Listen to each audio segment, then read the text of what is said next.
नमस्कार दोस्तों, मैं विकास गौतम फिर से स्वागत करता हूं आपका विकास कुमार एसजी चैनल पर। दोस्तों, आज हमारे जो टेस्ट पेपर है, चौथा टेस्ट पेपर आज हम डिस्कस करने जा रहे हैं। तो सभी विद्यार्थियों से मेरा आग्रह है कि फटाफट जो है वीडियो से जुड़ते जाइए दोस्तों, वीडियो को लाइक कर दीजिए और जितने भी विद्यार्थी उन सभी को बुला लीजिए। आज किसी कारणवश दोस्तों अपन फेस टू फेस नहीं मिल पा रहे हैं, इसलिए मैं बिना फेस दिखाई आपको लाइव टेस्ट ले रहा हूँ। ठीक है, सभी को मकर संक्रांति की बहुत बहुत शुभकामनाएं। सभी की बहुत अच्छी जो है मकर संक्रांति रही होगी दोस्तों, सबने बहुत एंजॉय किया होगा। लेकिन अब वक्त है दोस्तों कुछ टेस्ट पेपर को सॉल्व करने का, जिस लक्ष्य की प्राप्ति के लिए हम दोस्तों रोज मिलते हैं, रोज रात को मिलते हैं, जिस लक्ष्य को प्राप्त करने के लिए आपके साथ में मिलकर मेहनत कर रहा हूं दोस्तों, उस लक्ष्य को प्राप्त करने में आज जो है चौथा पार्ट हम डिस्कस करने जा रहे हैं हमारे टेस्ट पेपर का। पहला क्वेश्चन जो है दोस्तों हमारे फिजिक्स का है। सभी मेरे साथियों से आग्रह है फटाफट जुड़ जाएं दोस्तों, जिससे मैं वीडियो को चालू कर सकूं। सभी को मेरा नमस्कार है, जो भी जुड़ते जा रहे हैं सभी को मेरा नमस्कार है दोस्तों। चलिए पहला क्वेश्चन हम डिस्कस करते हैं दोस्तों। पहला क्वेश्चन हमारी स्क्रीन के सामने फिजिक्स का क्वेश्चन है। 5 मीटर प्रति सेकंड की दर से गतिशील एक कण की ऊर्जा 125 जूल है, तो कण का द्रव्यमान क्या होगा। क्वेश्चन हमारे सामने 5 मीटर प्रति सेकंड की दर से गतिशील एक कण की ऊर्जा 125 जूल है, तो कण का द्रव्यमान क्या होगा। ए ऑप्शन है आपके सामने 5 kg, बी ऑप्शन है 10 kg, सी ऑप्शन 15 kg और डी ऑप्शन 30 kg यानी 30 kg। फटाफट अपना आंसर दीजिए दोस्तों। 20 सेकंड आपकी स्क्रीन पर आपके सामने है, उसके बाद मैं अपना आंसर बताऊंगा। फटाफट अपना आंसर दीजिए दोस्तों। न्यूमेरिकल है, सॉल्व करने की कोशिश कीजिए। गति में इसमें गतिज ऊर्जा का जो है वो सूत्र लगेगा। फटाफट आंसर आपका आना चाहिए। देखिए सभी विद्यार्थी जो है वो आंसर देने का प्रयास कर रहे हैं। बिल्कुल सभी को नमस्कार जो जुड़ते जा रहे हैं, सभी साथियों को राम राम दोस्तों, वेलकम है। चलिए देखिए 20 सेकंड्स कंप्लीट हुई, मैं आपको क्वेश्चन का आंसर देता हूं दोस्तों। देखिए यहाँ पर अपन ने बोला है कि गतिशील एक कण की ऊर्जा, तो जिस कण में गति होती है उसमें दोस्तों कौन सी ऊर्जा होती है, गतिज ऊर्जा होती है। गतिज ऊर्जा को हम क्या कहते हैं दोस्तों, काइनेटिक एनर्जी कहते हैं। कौन सी एनर्जी कहते हैं, काइनेटिक एनर्जी बोलते हैं। ठीक है, जिस वस्तु में गति होती है उसको हम गतिज ऊर्जा कहते हैं। अब काइनेटिक एनर्जी का सूत्र जो होता है वो होता है दोस्तों 1/2 mv²। आपको पता है गतिज ऊर्जा का जो सूत्र होता है 1/2 mv² है। तो 1/2 हमने ऐसे कैसे लिखा, जो m है वो मुझे निकालना है। m का मतलब यहाँ पर क्या है दोस्त, द्रव्यमान है। द्रव्यमान जो है मुझे निकालना है, और इसके अलावा यहाँ पर जो वेग दे रखा है वो 5 मीटर प्रति सेकंड दे रखा है, यानी 5 का स्क्वायर। ठीक है, v यानी वेलोसिटी 5 का स्क्वायर बराबर जो काइनेटिक एनर्जी दे रखी है दोस्तों वो दे रखी है एक गतिशील कण की जो ऊर्जा है वो है 125 जूल। कितनी जूल है दोस्तों, 125 जूल। इसका मतलब ये है कि जो गतिज ऊर्जा है वो 125 जूल है, द्रव्यमान हमको निकालना है, और जो वेलोसिटी है यानी वेग जो है वो 5 मीटर प्रति सेकंड दे रखा है। तो दोस्तों यहाँ से जो आंसर आएगा वो मैं आपको बता देता हूँ। एक बार मिट गया, एक बार वापस करते हैं। 125 बराबर 1/2 इंटू एम इंटू जो है 5 का स्क्वायर। ठीक है, तो देखिए यहाँ पर 5 का स्क्वायर जो है वो डायरेक्ट कटेगा 125 से। ठीक है, तो यहाँ 5 बार भाग जाएगा। कितनी बार भाग जाएगा, 5 बार भाग जाएगा। और m को जब 5 और 2 को मल्टीप्लाई करेंगे हम, तो यहाँ जो हमारा आंसर आ जाएगा वो आ जाएगा 10 kg। कितना kg आंसर आ जाएगा दोस्तों, 10 kg आंसर आ जाएगा। ठीक है, क्या किया हमने, एक बार मैं आपको वापस बता देता हूँ। 125 जूल जो हमारा गतिज ऊर्जा है, एक बार वापस समझ लीजिए जिनको समझ में नहीं आया, बराबर 1/2 हमारा सूत्र है। m इसमें लग ही रहा है, और m के साथ साथ दोस्तों v² जो है वो 5 का स्क्वायर। किसका स्क्वायर, 5 का स्क्वायर इंटू 5 का स्क्वायर है। स्क्रीन पर जगह नहीं है इसलिए मैं साइड में लिख रहा हूँ, m का 5 का स्क्वायर। अब देखिए इसको बराबर में हम काट सकते हैं। 5 इंटू 5 25 हो गए, 25 को 125 से काटा 5 बार, और 5 को जब 2 से मल्टीप्लाई किया तो m बराबर हो जाएगा दोस्तों 10 किलोग्राम। कितना किलोग्राम, 10 किलोग्राम। तो हमारा जो राइट आंसर हो गया यहाँ पर वो हो गया है 10 kg। ठीक है, तो सभी विद्यार्थियों ने जिन्होंने आंसर बी दिया है उनका बिल्कुल सही है। 10 kg जो है हमारा आंसर यहाँ पर आएगा। इस तरीके के न्यूमेरिकल्स जो है दोस्तों एसएससी और रेलवे में पूछे जाते हैं। राजस्थान पुलिस में न्यूमेरिकल्स इतने नहीं आएंगे, लेकिन जो विद्यार्थी एसएससी रीट सेकंड लेवल या फिर आपके जो है रेलवे की तैयारी कर रहे हैं, एनटीपीसी वगैरह की, एसएससी जीडी या रेलवे ग्रुप डी की तैयारी कर रहे हैं, उनको न्यूमेरिकल्स मिल सकते हैं इस एग्जाम में। ठीक है, तो पहला क्वेश्चन हमारा सही हुआ। अभी हम दूसरे क्वेश्चन की तरफ बढ़ते हैं दोस्तों। दूसरा क्वेश्चन देखिए स्क्रीन के सामने है। विटामिन सी का रासायनिक नाम क्या है। बड़ा आसान सवाल है लेकिन इंपॉर्टेंट है। विटामिन सी जो है उसका रासायनिक नाम क्या होता है दोस्तों, बताइए। Acetic acid, tartaric acid, ascorbic acid या फिर कोई नहीं। आंसर बताइए फटाफट। विटामिन सी का जो रासायनिक नाम है वो क्या होगा, फटाफट आंसर बताइए। एसिटिक एसिड होगा, टार्ट्रिक एसिड होगा, एस्कॉर्बिक एसिड होगा, या फिर इनमें से कोई नहीं आंसर आएगा। फटाफट आंसर दें दोस्तों अपना। फटाफट अपना आंसर देंगे, मैं आपके आंसर्स का वेट कर रहा हूँ। Acetic acid, tartaric acid, ascorbic acid या फिर कोई नहीं, ठीक है। यहाँ पर अधिकतर विद्यार्थियों के जो आंसर्स आ रहे हैं दोस्तों वो सी आंसर आ रहे हैं। अभी कम विद्यार्थी जुड़े हैं, फटाफट वीडियो को शेयर करते जाएं ताकि और विद्यार्थियों को भी लाभ मिल सके। तो आंसर जो है वो यहाँ पर हो गया है सी, एस्कॉर्बिक एसिड। कौन सा एसिड दोस्तों? एस्कॉर्बिक एसिड जो है हमारा आंसर हो चुका है, बिल्कुल सही। देखिए एसिटिक एसिड जो है ना वो सिरके का रासायनिक नाम है। किसका नाम है? सिरके का रासायनिक नाम है एसिटिक एसिड। टार्ट्रिक एसिड जो होता है ना इमली में पाया जाता है, इमली और अंगूर दोनों में पाया जाता है। टार्ट्रिक एसिड इमली में भी होता है और इसके अलावा दोस्तों अंगूर में भी होता है, ठीक है। इमली और अंगूर दोनों में होता है, लेकिन एस्कॉर्बिक एसिड बात करें तो ये विटामिन सी का रासायनिक नाम है। और आप सब जानते होंगे कि विटामिन सी की कमी से कौन सा रोग होता है दोस्तों? तो विटामिन सी की कमी से जो रोग होता है उसका नाम है, अच्छा यहाँ नहीं लिख सकते हैं, स्कर्वी। क्या नाम है दोस्तों? स्कर्वी है, ठीक है। आप जान गए होंगे विटामिन सी की कमी से कौन सा रोग होता है दोस्तों? तो विटामिन सी की कमी से होता है स्कर्वी। तो हमारा जो राइट आंसर है वो है एस्कॉर्बिक एसिड, ठीक है। सभी विद्यार्थियों का लगभग सही है। चलिए तीसरे क्वेश्चन की तरफ चलते हैं। दूध उदाहरण है विलियन का, कोलाइडी विलियन का, या इमल्शन का, या फिर जेली का? फटाफट आंसर दे। जो मिल्क होता है वो विलियन का उदाहरण है, कोलाइडी विलियन का उदाहरण है, इमल्शन का उदाहरण है, या फिर जेली का उदाहरण है? फटाफट अपने आंसर्स देंगे सभी विद्यार्थी। तीसरे क्वेश्चन का आंसर तुरंत देंगे। दूध किसका उदाहरण है? सोच समझ के आंसर दीजिएगा दोस्तों। आपके पास मात्र जो है वो 20 सेकंड से 20 सेकंड बाद मैं अपना आंसर दूंगा। समय चालू हो चुका है, आंसर बताइए, फटाफट आंसर बताइए। चलिए बहुत बढ़िया। यहाँ जो राइट आंसर है वो है आपका कोलाइडी विलियन। कौन सा विलियन है दोस्तों? कोलाइड विलियन तो है, लेकिन कौन सा विलियन है? कोलाइड विलियन है दूध। ये ध्यान रखना, इंपॉर्टेंट क्वेश्चन है खासकर एसएससी की एग्जामों के लिए, ठीक है। खासकर एसएससी की एग्जामों के लिए बहुत प्यारा सवाल है कि दूध क्या होता है। तो दूध जो है वो कोलाइडी विलियन का उदाहरण है, ठीक है। चलिए नेक्स्ट क्वेश्चन की तरफ हम चलते हैं, चौथे क्वेश्चन की तरफ। कवक और शैवाल के मध्य की योजक कड़ी कौन सी है? बताइए, कवक और शैवाल के मध्य की योजक कड़ी कौन सी है? ये क्वेश्चन जो है एसएससी 2012, इसके बाद ये एसएससी 2020 में जो ऑनलाइन एग्जाम्स लगी, सॉरी 21 में जो ऑनलाइन एग्जाम्स लगी उसमें रिपीट हुआ 12 के बाद में। बहुत अच्छा सवाल है, 2012 में भी आया, 2021 में भी आया हुआ है। तो कवक और शैवाल के मध्य की योजक कड़ी कौन सी? लाइकेन है, मॉस है, फर्न है, या फिर ईस्ट है? फटाफट आंसर बताएं। कवक और शैवाल के मध्य की योजक कड़ी कौन सी है?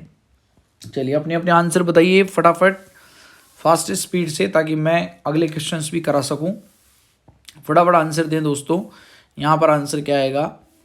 बिल्कुल यहाँ कई विद्यार्थी आंसर लाइकेन दे रहे हैं, मास भी दे रहे हैं, फर्न भी दे रहे हैं, हीस्ट भी दे रहे हैं। चलिए बहुत बढ़िया बहुत बढ़िया। यहाँ जो आंसर है अधिकतर विद्यार्थियों का ए है और बिल्कुल सही है, लाइकेन। कौन सा? लाइकेन। जिन्होंने बी, सी या डी दिया उनका गलत है दोस्तों। आंसर जो है यहाँ पर वो कौन सा आएगा? ए आएगा, और वो होगा आपका लाइकेन, ठीक है। लाइकेन जो होता है दोस्तों कवक और शैवाल दोनों के ही गुण रखता है, इसलिए इसको इन दोनों के मध्य की योजक कड़ी माना जाता है, पहली बात। दूसरी बात ये आपको एक चीज ध्यान रखनी है, आंसर तो हमारा ये हो गया। लाइकेन जो है ना ये सल्फर डाइऑक्साइड गैस के लिए बहुत संवेदनशील है। यहाँ यानी कि इसका मतलब ये होगा कि जहाँ पर सल्फर डाइऑक्साइड गैस का प्रदूषण बहुत ज़्यादा होता है दोस्तों, वहाँ पर अगर आपने जैसे सड़क पे वाहन चलते हैं और उनसे सल्फर डाइऑक्साइड गैस निकल रही है, प्रदूषण हो रहा है, तो वहाँ पर आप डिवाइडर के आसपास लाइकेन को, सड़क के किनारे लाइकेन को उगा दिया जाए तो वहाँ सल्फर डाइऑक्साइड को ये खत्म कर देंगे। सल्फर डाइऑक्साइड जो है उसकी जो ऑक्साइड है दोस्तों उसको लाइकेन जो है ना सोख लेते हैं, क्योंकि ये SO2 के प्रति बहुत ज़्यादा क्या होते हैं दोस्तों? संवेदनशील होते हैं। तो ये भी ध्यान रखना, SO2 गैस के प्रति कौन सा जो पदार्थ है, कौन सा जो कवक और शैवाल का योजक कड़ी है, कौन सा मास, फर्न, ईस्ट या लाइकेन है जो इनमें काम आता है, तो आपका आंसर वहाँ पे क्या होगा? लाइकेन ही होगा। तो फोर्थ का आंसर हमारा ए हो चुका है, ठीक है। चलिए फिफ्थ क्वेश्चन की तरफ बढ़ते हैं। सीसा संचयक सेल बैटरी में प्रयुक्त कौन सा होता है? तो यहाँ पर ये थोड़ा मिसप्रिंट है, H2SO4 है, H2SO4 होगा, HCl होगा, HNO3 होगा, या CuSO3 होगा? फटाफट बताइए। सीसा संचयक सेल जो है वो द्वितीयक सेल का उदाहरण है। कौन से सेल का उदाहरण है? द्वितीयक सेल का उदाहरण। और आपको मैं बता दूं कि द्वितीयक सेल वो होते हैं जिनमें रासायनिक ऊर्जा भरी होती है, उसके बाद में विद्युत ऊर्जा को रासायनिक ऊर्जा में और फिर रासायनिक ऊर्जा को सीधा विद्युत ऊर्जा में कन्वर्ट कर सकते हैं, यानी बार बार चार्ज कर सकते हैं उनको। जैसे हम ट्रक ट्रैक्टर की जो बैटरीज होती है, आजकल के जो कैमरे आते हैं डिजिटल कैमरे DSLR, उनकी जो बैटरीज होती हैं, उनके जो सेल होते हैं दोस्तों, वो ऐसे सेल होते हैं जिनको बार बार में हम क्या कर सकते हैं? चार्ज कर सकते हैं। सीसा संचयक सेल भी उसी प्रकार का है। तो बताइए इसमें कौन सा जो पदार्थ है वो काम आएगा? H2SO4 आएगा, HCl आएगा, HNO3 आएगा, CuSO3 आएगा। फटाफट आंसर दें। ठीक है, यहाँ अधिकतर विद्यार्थियों का आंसर H2SO4 आ रहा है, बिल्कुल सही है। राइट आंसर जो है हमारा कौन सा हो जाएगा, ए हो जाएगा। बहुत बढ़िया, H2SO4। H2SO4 जो है उसको हम गंधक का तेजाब कहते हैं। इसका जो असली नाम है वो है सल्फ्यूरिक अम्ल। और दोस्तों सल्फ्यूरिक अम्ल जो ये है, इसके अलावा इसको हम ऑयल ऑफ विट्रियोल भी कहते हैं। क्या कहते हैं दोस्तों, ऑयल ऑफ विट्रियोल भी इसको हम कह सकते हैं। ठीक है, तो ये ध्यान रखेंगे अपन। तो राइट आंसर हमारे यहाँ कौन सा हो गया सीसा संचायक सेल बैटरी में, H2SO4। ठीक है, HCl जो है वो नमक का तेजाब है। HNO3 जो है उसको हम कौन सा अम्ल कहते हैं, नाइट्रिक अम्ल कहते हैं। कौन सा अम्ल कहते हैं, नाइट्रिक अम्ल कहते हैं। HCl जो होता है ना, वो सामान्य जो शौचालय वगैरह को, टॉयलेट्स को साफ करने में जो बोतल आती है 10-15 रुपए की, वो नमक का तेजाब है ये। और ये जो है वो गंधक का तेजाब है, जो सीसा संचायक सेल में क्या किया जाता है, भरा जाता है। ठीक है, चलिए छठे क्वेश्चन की तरफ बढ़ते हैं। कपाल में हड्डियों की संख्या कितनी है, बायोलॉजी का क्वेश्चन है। कपाल में हड्डियों की संख्या कितनी होती है, 8 होती है, 28 होती है, 10 होती है या फिर 12 होती है। फटाफट आंसर बताएंगे दोस्तों, कपाल में हड्डियों की संख्या कितनी होती है। ये जो आंसर है इस क्वेश्चन का आंसर, वो किसी का गलत नहीं होना चाहिए। बहुत प्यारा सवाल है, सभी कर सकते हैं। बताइए, फटाफट बताएं दोस्तों, कपाल में हड्डियों की संख्या कितनी होती है। आंसर्स का वेट हो रहा है आपके, फटाफट आंसर दें। फटाफट बिल्कुल दिए जा रहे हैं। कई विद्यार्थी, मैं नाम नहीं ले रहा हूँ, लेकिन सभी विद्यार्थी लगभग सही आंसर दे रहे हैं यहाँ पर। बिल्कुल 20 सेकेंड्स जो है आपकी कंप्लीट हो गई। राइट आंसर यहाँ पर है आपका ए, 8। कपाल में हड्डियों की संख्या कितनी होती है, 8 होती है। देखिए, कपाल किसका भाग है, तो आपसे कोई पूछेगा कपाल किसका भाग है, तो कपाल जो है ना वो खोपड़ी का भाग है। किसका भाग है दोस्तों, खोपड़ी का भाग है। और हमारी जो खोपड़ी होती है दोस्तों, हमारी जो खोपड़ी होती है जिसको हम स्कल बोलते हैं, उसमें पाई जाती है 29 अस्थियां। कितनी अस्थियां पाई जाती है, 29 अस्थियां पाई जाती है। 29 अस्थियों में से जो 8 अस्थियां हैं, कितनी अस्थियां हैं, 8 जो अस्थियां हैं, वो किसका निर्माण करती है, कपाल का निर्माण करती है। और एक चीज और ध्यान रखें, कपाल भी एग्जाम में आ सकता है, और इसका एक नाम और आ सकता है क्रेनियम। क्या नाम आ सकता है, क्रेनियम। तो क्रेनियम भी इसको हम बोल सकते हैं, जो कितनी अस्थियां रखता है, अपने आप में 8 अस्थियां रखता है। ठीक है, तो सभी का लगभग सही है। अभी हम चलते हैं 7वें क्वेश्चन की तरफ। ये देखिए, केमिस्ट्री का आवर्त सारणी का क्वेश्चन है। जितनी भी रेलवे के एग्जाम्स की तैयारी कर रहे हो आप में से, आवर्त सारणी के क्वेश्चन जरूर याद रखना दोस्तों।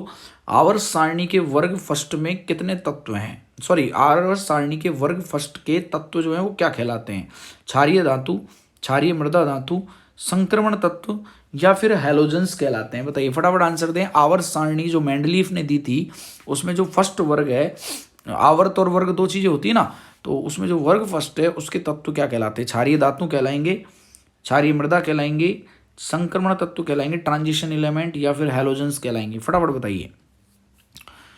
चलिए, यहाँ पर भी आंसर आ रहे हैं कुछ विद्यार्थियों के, मिसकन्फ्यूजन है कईयों को, कई बी भी बता रहे हैं, सी भी बता रहे हैं, ए भी बता रहे हैं। चलिए, यहाँ जो राइट आंसर है दोस्तों वो है आपका ए, क्षारीय धातु। ठीक है, एल्कलाइन मेटल। एल्कलाइन मेटल जो है वो वर्ग फर्स्ट के तत्व कहलाते हैं, वर्ग सेकंड के तत्व क्षारीय मृदा धातु कहलाती है। क्या कहलाती है, क्षारीय मृदा धातु कहलाती है, ध्यान रखेंगे। तो यहाँ जो हमारा आंसर हो गया है दोस्तों, वो कौन सा हो गया है, ए हो गया है। ठीक है, वर्ग फर्स्ट के जो तत्व हैं आवर्त सारणी, वो क्या कहलाते हैं, तो एल्कलाइन मेटल यानी क्षारीय धातु कहलाते हैं। फर्स्ट हमारा आंसर होगा। इस क्वेश्चन को लिख लेना, इंपॉर्टेंट क्वेश्चन है, बहुत मोस्ट क्वेश्चन है। ठीक है, चलिए 8वें क्वेश्चन की तरफ बढ़ते हैं दोस्तों। 8वां क्वेश्चन है, ऊर्जा की विमा। ऊर्जा की जो विमा है वो कौन सी है। फटाफट आंसर दें इसका। A option, B option, C option, D option, चारों ऑप्शन आपके सामने हैं। फटाफट आंसर बताइए, ऊर्जा की जो विमा है वो कौन सी है। फटाफट आंसर देंगे अपना। ऊर्जा की जो विमा है वो कौन सी है, सभी विद्यार्थी जो है इसका आंसर देंगे फटाफट। ऊर्जा की विमा कौन सी है, चारों ऑप्शन स्क्रीन के सामने है, आंसर बताइए फटाफट। सभी विद्यार्थी आंसर बताएंगे। चलिए, इसका जो राइट आंसर है वो है आपका दोस्तों सी, ml²T-2। मैं एक विमा का जो है ना एक अलग से वीडियो ही बना दूंगा दोस्तों, वहाँ आपको समझाऊंगा कि विमा कैसे बनाई जाती है। आज तो टेस्ट पेपर है, इसलिए हम ज़्यादा डिस्कस करेंगे नहीं। राइट आंसर जो है वो कौन सा हो जाएगा, सी, ml²T-2। ठीक है, तो सी आपका ऑप्शन हो गया। ऊर्जा की क्या कहलाएगी, ये विमा कहलाएगी। ठीक है, चलिए नेक्स्ट क्वेश्चन की तरफ बढ़ते हैं। 9वें क्वेश्चन की तरफ। पौधों में जल का परिवहन किससे होता है, बताइए। पौधों में जल का परिवहन फ्लोएम करेगा, कैम्बियम करेगा, एपिडर्मिस करेगा या फिर जाइलम करेगा। फटाफट आंसर बताइए। पौधों में जल का जो परिवहन है वो किससे होता है, फ्लोएम से होगा, कैम्बियम से होगा, एपिडर्मिस से होगा या फिर जाइलम से होगा। फटाफट आंसर बताएं, किससे पौधों में जल का परिवहन होता है? आंसर बताएं, फटाफट आंसर बताएं। कई बैचों में मैं इसको पढ़ाया हुआ भी है। आंसर बताएंगे सब विद्यार्थी। हाँ, कई विद्यार्थी इसमें जाइलम बता रहे हैं, कई फ्लोएम भी बता रहे हैं, जाइलम ज़्यादातर आंसर बता रहे हैं। चलिए चलिए, बहुत बढ़िया। इसका राइट आंसर जो है बिल्कुल सही है, डी है जाइलम। ठीक है, कौन सा है? जाइलम है। अब जाइलम और फ्लोएम दो उत्तक होते हैं दोस्तों पौधों में, ध्यान से सुनिएगा। जाइलम और फ्लोएम दो उत्तक होते हैं। जाइलम जो है ना, उसकी खोज की थी नेगेली ने। किसने की थी? नेगेली ने की थी। ध्यान रखना, जाइलम की जो खोज है, जाइलम उत्तक की, वो खोज किसने करी थी दोस्तों? नेगेली ने की थी। एक तो आप ये क्वेश्चन ध्यान रखना। दूसरी आप एक बात ध्यान रखिएगा कि जाइलम जो होता है ना, वो जल का संवहन करता है। किसका ट्रांसपोर्ट करता है? पानी में, उस पौधे में जल का ट्रांसपोर्ट करता है। और जो फूड होता है, जो भोजन होता है पौधों में, जो पत्तियों के द्वारा तैयार जो भोजन होता है दोस्तों, उसका संवहन कौन करता है? तो उसका संवहन करता है फ्लोएम। ठीक है, पानी का संवहन कौन करेगा? जाइलम। और फूड का संवहन कौन करेगा? फ्लोएम। तो यहाँ हमसे जल का परिवहन पूछा है, तो राइट आंसर जो है वो कौन सा हो गया हमारे सामने? डी हो गया। ठीक है, चलिए, सभी विद्यार्थियों का लगभग सही है। 10वें क्वेश्चन की तरफ हम बढ़ते हैं। प्रकाश संश्लेषण किस प्रकार का प्रक्रम है? प्रकाश संश्लेषण जो है ना, किस प्रकार का प्रक्रम है? क्या उदासीन है? क्या ऊष्माक्षेपी है? क्या ऊष्माशोषी है? क्या जो है आपका ताप सुघट्य है? आंसर बताइए फटाफट। प्रकाश संश्लेषण किस प्रकार का प्रक्रम है? फटाफट आंसर देंगे। प्रकाश संश्लेषण किस प्रकार का प्रक्रम है? उदासीन अभिक्रिया है, ऊष्माक्षेपी अभिक्रिया है, ऊष्माशोषी अभिक्रिया है, या ताप सुघट्य अभिक्रिया है? फटाफट आंसर दें। कई विद्यार्थी इसमें बी भी दे रहे हैं, कई जो है ना इसमें सी भी दे रहे हैं। देखते हैं किसका सही जाता है, किसका सही जाता है, अभी पता लग जाएगा।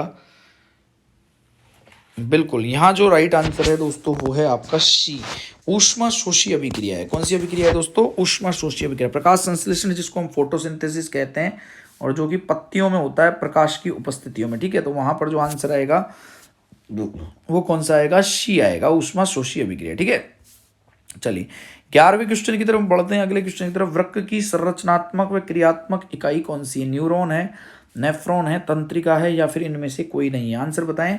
वृक्क की संरचनात्मक व क्रियात्मक इकाई कौन सी है? फटाफट आंसर बताइए। वृक्क को इंग्लिश में हम कहते हैं किडनी।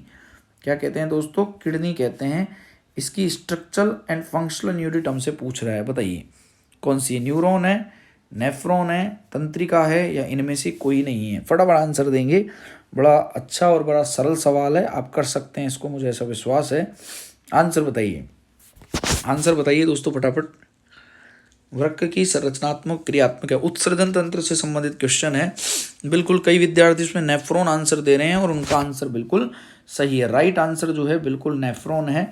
वृक्क की structure and functional unit nephron है। इसी वजह से वृक्क के अध्ययन को क्या कहते हैं दोस्तों? नेफ्रोलॉजी कहते हैं। कौन सी लॉजी कहते हैं? नेफ्रोलॉजी कहते हैं। ठीक है, यहाँ पर अगर मैं बात करूँ दोस्तों न्यूरॉन की, ए ऑप्शन की, तो न्यूरॉन जो है ना वो तंत्रिका तंत्र की संरचनात्मक क्रियात्मक इकाई है। एक क्वेश्चन ये भी तैयार हो गया आपका। तंत्रिका तंत्र की संरचनात्मक व क्रियात्मक इकाई कौन सी है दोस्तों? तो वो है न्यूरॉन। ठीक है, वृक्क की संरचनात्मक क्रियात्मक इकाई होती है नेफ्रॉन। तो यहाँ आंसर कौन सा आ गया अपना? बी आ गया। ठीक है, चलिए 12वें क्वेश्चन की तरफ हम बढ़ते हैं। गति का प्रथम समीकरण कौन सा है? गति का प्रथम समीकरण v बराबर यू प्लस ए टी है, या वी स्क्वायर बराबर यू स्क्वायर प्लस 2as है। तीसरा है एस बराबर U T plus 1/2 A T square, और डी ऑप्शन है पी बराबर एम इंटू वी यानी एम वी। बताइए गति का प्रथम समीकरण कौन सा है? फटाफट आंसर बताइए। गति का प्रथम समीकरण कौन सा है? फटाफट आंसर बताएंगे सभी विद्यार्थी, ताकि हम इस टेस्ट पेपर को दोस्तों कंप्लीट कर सके। ये इस टेस्ट पेपर का लास्ट क्वेश्चन है। आंसर बताइए सभी विद्यार्थी फटाफट। गति का प्रथम समीकरण कौन सा है? आंसर बताएं। चलिए यहाँ पर अलग अलग आंसर आ रहे हैं। ए आंसर ज़्यादातर आ रहा है और बिल्कुल सही है। A answer is right, v बराबर यू प्लस ए टी। ये तीनों ही समीकरण जो है ना दोस्तों ये गति के हैं। ठीक है, लेकिन ये वाला जो समीकरण है ये कौन सा समीकरण है? पहला समीकरण है। और अगर चौथे ऑप्शन की बात की जाए p बराबर एम इंटू वी, तो ये दोस्तों मोमेंटम यानी संवेग का समीकरण है। संवेग का सूत्र है संवेग बराबर द्रव्यमान गुणा वेग, तो संवेग का सूत्र है। लेकिन v बराबर यू प्लस ए टी की बात करें तो ये पहला समीकरण है। यहाँ u जो है ना दोस्तों ये आपकी प्राथमिक दूरी है, प्रारंभिक दूरी है। v जो प्रारंभिक वेग है। v जो है वो अंतिम वेग है। a त्वरण है और t जो है ना वो समय है। तो ये न्यूमेरिकल्स में काम आता है वैसे, लेकिन डायरेक्ट कई बार समीकरण पूछ ले तो आपको आंसर देना है कौन सा, AV बराबर U+AT। तो दोस्तों आज के वीडियो में इतना ही। किसी कारणवश जो है आज हम 12 ही क्वेश्चन ले रहे हैं और टेस्ट पेपर को बिल्कुल कंप्लीट आपने किया, जिसके 12 में से कम 10 सवाल सही हों, 12 में से जिसके 10 क्वेश्चन कम से कम सही हो, वो नीचे कमेंट में मुझे ज़रूर बताएं वीडियो ख़त्म होने के बाद कि उसके कितने क्वेश्चन सही हुए हैं। दोस्तों सभी विद्यार्थी जिनके जितने सही हुए हैं वो मुझे बताएं ईमानदारी से, ठीक है। तो आज का टेस्ट पेपर आपको कैसा लगा वीडियो के लास्ट में मुझे ज़रूर बताएं, और कोई आपके सुझाव हों तो उसके बारे में ज़रूर बात करें। सभी को बहुत बहुत धन्यवाद, सभी को नमस्कार।